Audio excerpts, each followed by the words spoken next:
Well, you know yourself. I don't feel good. You're gonna get an A, and when you do, you're gonna thank me. No, I should have slept. I told you, a little sleep is worse than no sleep. For you, maybe. You do this all the time. I'm not used to this. Oh, I shouldn't have done it. I should have taken my phone off the hook. You did the right thing. It didn't work. I don't know anything. Yes, you do. I don't. I have to study some more. Relax. Saladin, a Muslim sultan of Egypt in the 12th century. His name means keeper of the faith. He grew up in Lower Mesopotamia. Stop it. It's kind of too late to study now. You either know it or you don't. The best thing you can do now is to just relax. I can't! I don't know anything! This is not an easy topic to talk about. Actually, I have talked about this before. Those of you who have ever been on my Instagram, I have two accounts, but I had to make a second one because the first one was locking me out because they accused me of sharing, password sharing. This might have happened to some people, right? So on my original Instagram, I talked about my time doing the theater, and this was for East Los Angeles College. This was actually in spring of 1998, so 25 years ago. And I learned to despise my father so much. And this was 4 years before he had gotten sick and died. But I thought at that point my father was going to live another 20 or 30 years, making my life miserable. I mean, I really did. At 20 years old, I was 20, okay? I was 20 years old. And this was one of the hardest chapters of my life.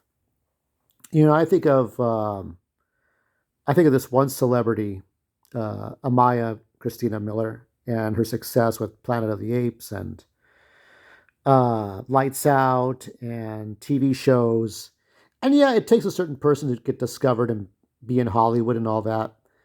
But if your parents were overbearing and controlling, what would your life have been like? What would you have been doing? Blue collar work, McDonald's, Walmart for the rest of your life? I mean, my youngest sister, who was born in '71, she got to move to she moved to New York and had a high school or early college, actually junior college sort of training at the Marine Academy, only because Pete Wilson, our governor back then in California, signed off on it. And my dad was all happy. He was pleased as punch, as he would describe it. So that was my sister's ticket out of there. She didn't want to be there. She didn't want to be near my family anymore. And I didn't, at the time I blamed her, but now I see the error of our ways. And for me, at 20 years old, I was a foolish person. I fell in love too much. I wanted love more than I could afford. I had fallen in love with a girl. I talked about her before on one of my YouTube posts, Biani. And, you know, for me, it was easy to be starstruck and to not be in the right mental state of mind. So, you know, there are ways you perceive people, and there are ways, and then there are the ways people really are. So I had no friends. I had nobody. I had literally no one. Okay, what we're looking at here is the old college. This is the way I remember East LA College. Yes, it is a different campus now. But back then, it was a different motherfucker. It was a whole different guy. There was a guy, some big fat black dude, like almost 400 pounds, that would live at that college. And he would take classes, and I don't know what this guy was doing with his life. It's like, yeah, you're learning things in school, but you're not graduating. You're spending money on these classes. Like, what are you doing, right? There was another guy, a Filipino dude, I think, or Asian dude, like 6 feet tall. He would always wear a jumpsuit and a duffel bag. I have not seen that guy in a while, but I would see him for maybe, God, 24 years or more, 14 years, maybe 15 years, just 15 to 20 years. I don't know what happened to him. Anyway,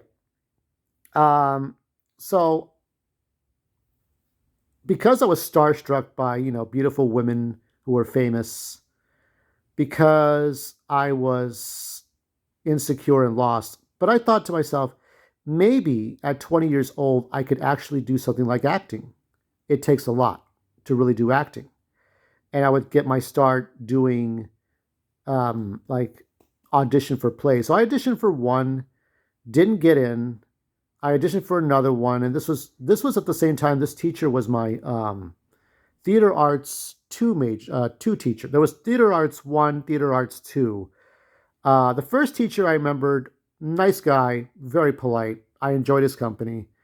Um, maybe it would have been better with him as a director because he wasn't as narcissistic. But um, the second one, not as nice. So I'll just say his last name, McKay. Um, McKay was my teacher for theater arts too. Guy was kind of an asshole, in my honest opinion. Okay, um, never broke the law as far as I know, no scandals, but the guy was a bit of an asshole. Okay, and was not a pleasant sight to deal with. Um, but I dealt with him for a while as a student, and then I got into uh, one of his plays called Gentleman's War. Now, my role in Gentleman's War, which was to be released in the summer of 1998, I was like a merchant, like a what was I? So a character that I knew, this guy Raphael, right? And nice guy. He played a character named Sese, and I just played some guy that he was doing business with. Okay, so he was to do safe passage. He wanted safe passage out of the war, out of the sort of the. There's a Hitler character in the play, right? This one guy I knew who remind this one guy I knew reminded me of somebody I knew in high school who seemed, sound, and looked exactly the same, and was an inspiration for one of my characters that I drew. I was an artist. I drew a lot. I took art classes back then too. Um, so Sese, the character, Sese is trying to get safe passage out of this dictatorship Nazi country that this dictator rules. And my character just has one part, and uh, the deal doesn't go through, and he stabs me 3 times, and I die on the floor, and that was about it. And that's about the end of my scene. Okay, now I'm just a small character. These other actors have other things to do, right? They have way more to do. Um, I will admit, despite my father's interference, this play took up a lot of time, and I was there for hours. And my had my role been much more than just one cameo or one bit part, sitting there for hours looking at other people's rehearsals might have been worth it. Um, especially if my director, especially if McKay had arranged things better so that I had a limited amount of time. So like, okay, let's get my scenes over with. Okay, you don't need me for the rest of the day. Okay, I'm out. Okay, that would have been to do it back then. That would have been the way. It's not a technology thing; it's a consideration thing. So it's like you could have been more considerate back then too. But that's the way he was, and that's the way I dealt with it. Okay. Um, at some point, my father. Now, my dad was an abusive man. Okay. This is a man who married my mother at 21. I think my mom was 22, or either, I think it was 20 to 21, 22 years old. Let me think of this, okay? My dad married at 20, my mom was 21. And then they had their first child, my oldest sister, in 65. My sister will be 58 this year as of this recording. So so they've had different kids. My dad drank. It's like that public storage commercial where the guy has one baby after another. He opens that big, you know, he opens the big garage door, right? He opens it up, opens it up, opens it up, and then there's one kid after the other. And it's like, that's my dad, just having kids, being angry, being frustrated. My mom couldn't have friends. And when I say friends, I don't mean male friends. I mean female friends. Not even the gay hairstylist, right? If my mom had a gay hairstylist, nobody. My dad was more important than everyone else, which in a lot of ways that's true. But my mom couldn't live. She couldn't breathe. She just had to be the housewife and just work shitty jobs. My dad worked shitty jobs, and that was to take care of us. But you didn't have to have any children. You could have just waited to have children, right? Am I right? Anybody listening to this have any brain cells that agrees with me? Please agree, because that's how I accept you. Because you're going to have to be accepted for this. So, what annoyed me was at the beginning was that my dad said to me, you know, now keep in mind my dad would beat the shit out of me over grades, over bad grades, over lying to him about bad grades. He would pull my ears. He would pull my hair by the roots. It's not unlike when Melissa Benoist, Supergirl, her first husband. My dad was an abusive man. If you could understand, if you're a Supergirl fan, then you should kind of understand. It's way worse. Okay, I'm going to say that what I went through was way worse than what Melissa went through because she chose that man, and I think a mother would rather be abused than her children be abused. But my mom didn't care at all. She says, as long as he's paying the bills, he can beat up my son all he wants, And so my dad at first talked down to me about how spending time at the theater, because I did it for girls, to impress the girls. I did it because maybe this seemed cool. I was 20 years old. When you're 20, it's like Joey Diaz said, you're cleaning up the bullshit in your 30s or 40s. But some people continue to do their bullshit. I was 20. I didn't know my head from my ass. So I wanted to learn things. I could have been out committing crimes. But no, my dad got on my case that I wasn't home enough. That I wasn't home enough to spend time at home. He made a shitty argument for shitty reasons. And I didn't fight back. I didn't say anything. I said, I don't know what to tell you. Like that was basically my answer. So I had to be home more because I wasn't a fucking adult. Yeah? And you're going to tell me that I'm not home enough. If I was 13, yeah, you would have shut that down immediately after day one. But I was 20. I was and am an adult. Okay? So what my dad didn't know was that I was using a stage name. Now, Drake Angel was a kind of a stage name that I used and a name that I was going to use for my my fictional books. Because I hate my real name. My real name is exactly like my dad's name, and I didn't want to be like my father. I was like Shang-Chi, when his father was Fu Manchu, the crime lord. I was like Shang-Chi. I just don't want to be near my father. I just walk to the ends of the earth to be away from my father. Forget the Marvel movie. It's like I like the original Shang-Chi. He was a young kid. He just wanted to get away from his father. So that was me, okay? And when he found out, and I'll never forget this, and by the way, I was angry at McKay, our director, for just like being abusive and just abusing the actors. I think one time he said actors don't eat. I'm like, I sneered at that. I didn't even say anything back then, but I'm like, no, actors eat, motherfucker. Actors eat. You're not paying us. You're not paying us to sit there for hours. Actors are going to, if we're not getting paid to act on stage, we're going to go out and eat something, okay? That's how it's going to work. You're going to have to deal with this. This is part of being a director. You're not a cartoonist drawing things on paper and they have to do what you tell them. You're not directing robots. You're directing human fucking beings. So I was mad at McKay too. So my father was trying to pick me up. This is when I relied on my parents to pick me up from school and from the theater, okay? Because I didn't take buses home. I did not take buses home.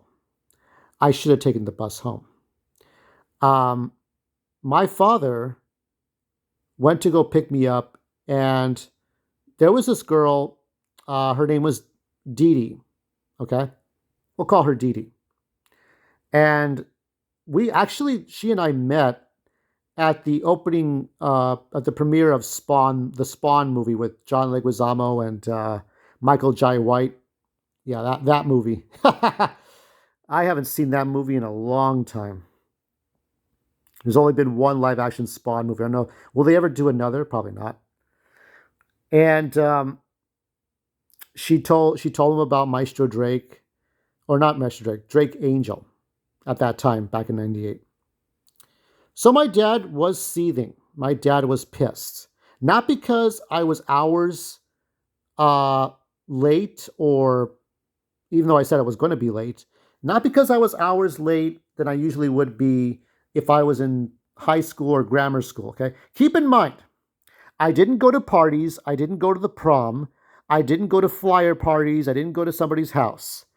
For 20 years, I had been a homebody, just going home straight from school, doing what the fuck I was told. But I had been an adult for 2 years. You understand me? For more than 2 years, I was an adult. I am an adult. So now they had a problem. Because let me tell you, if it was like that girl I told you about earlier, that girl would have been not modeling and acting. She would have been working at Kmart, okay? Because what could she do? And figure herself out. My dad was angry at me. So I had to go home. He literally folded his arms in front of me. And if I said anything wrong, I mean, pow! Fucking pow! I would get a punch in the face. I wanted to punch something really hard right now.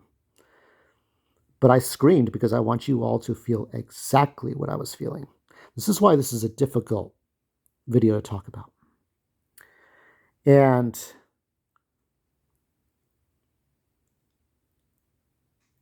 we went over my stage name. And he hated Drake Angel. He didn't want me to go by that. He didn't care what the purpose was. He was angry that I wasn't using my original birth name.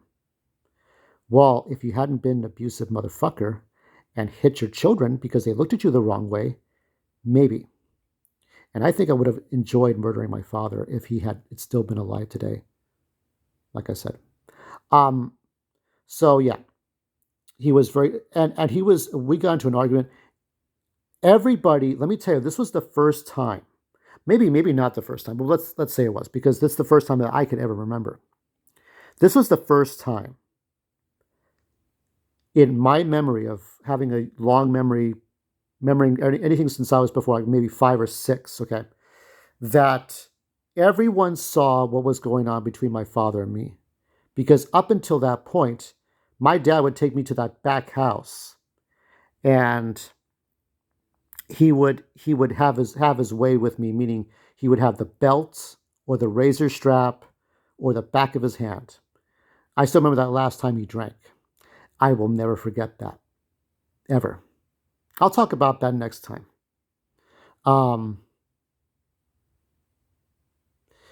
So that happened. And so I don't know. I think he was gonna fucking hit me in that parking lot, because we were in the park. We met up in the parking lot just behind the building for the Theater Arts. Now, keep in mind, the Theater Arts looks like, a small, dilapidated building. Like, think of a building that's like a shack, okay? And it was, large enough, okay? So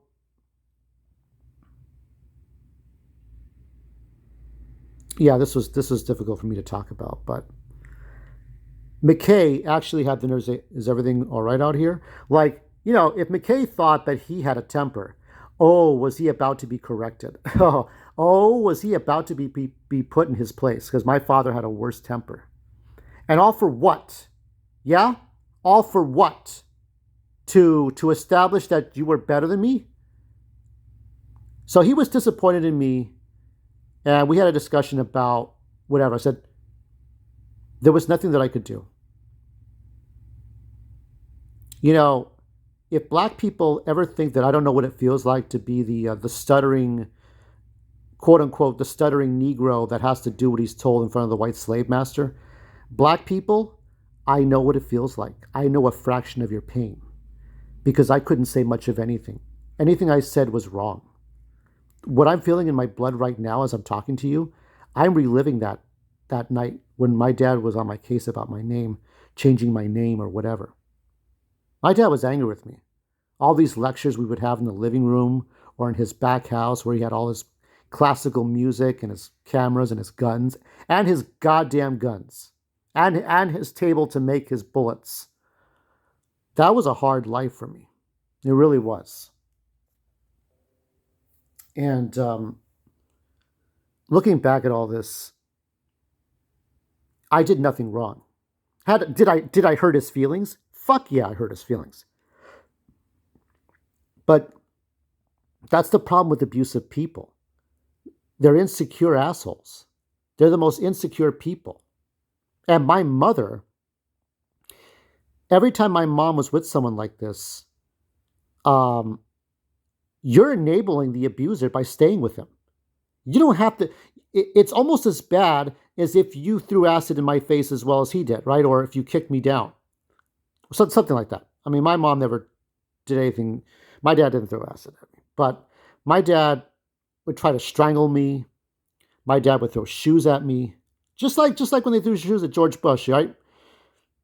My dad would do all kinds of mean shit. Looking at him out of the corner of my eye. Just because he wanted to hear himself talk. I didn't look at anybody. What was I to do? I was the Negro. I was the field Negro, the field wetback, the field mojado, and I had to do what I was told. I had no choice. I had no personal decisions. I had no independence. Oh, my father screamed at me. My dad screamed at me about a lot of things. Oh, you better believe he would do this. I talked about this on Instagram years ago, but I never talked about it here. That was hard on me.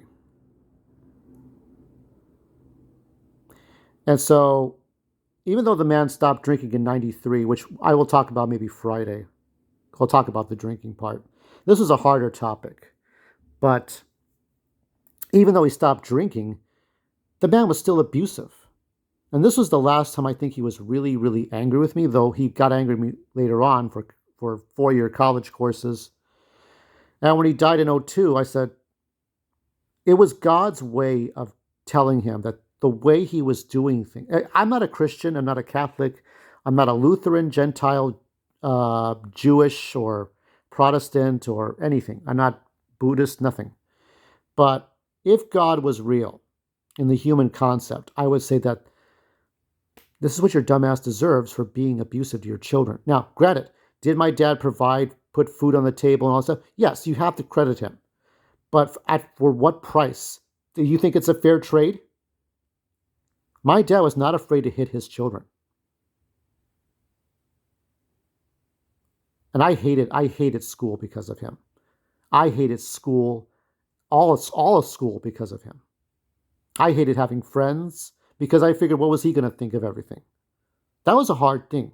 If you don't think this conversation can't get more intense than when I went out to the jungle gym out there at the park all those years ago talking about true force loneliness, you better think again.